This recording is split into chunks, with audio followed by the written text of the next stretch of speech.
So now that it's autumn, you may be tempted to prune your hydrangea, but you know some hydrangeas grow flowers on old wood. Oakleaf hydrangea is one of those. It is beautiful. It turns crazy bright red in the autumn.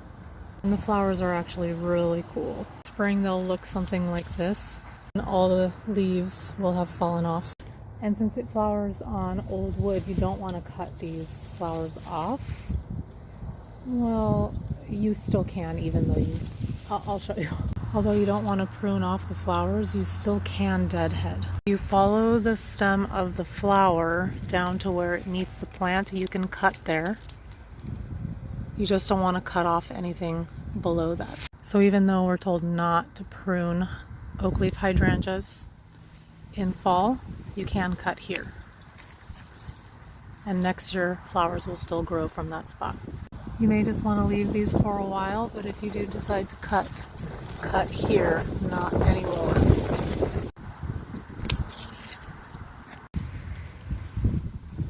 You can also remove dead stems like this at any point. So I cut right here, but I didn't cut any of this off, and this is old wood since it grew this year.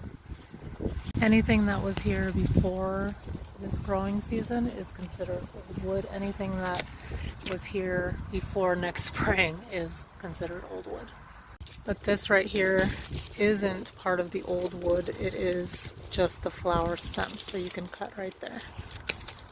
And because I love the way this looks throughout the winter, even these dead flowers, we're just going to leave the rest for now. And it's always fun finding hydrangea flowers in your landscape. It's also okay to pull off leaves that have already withered.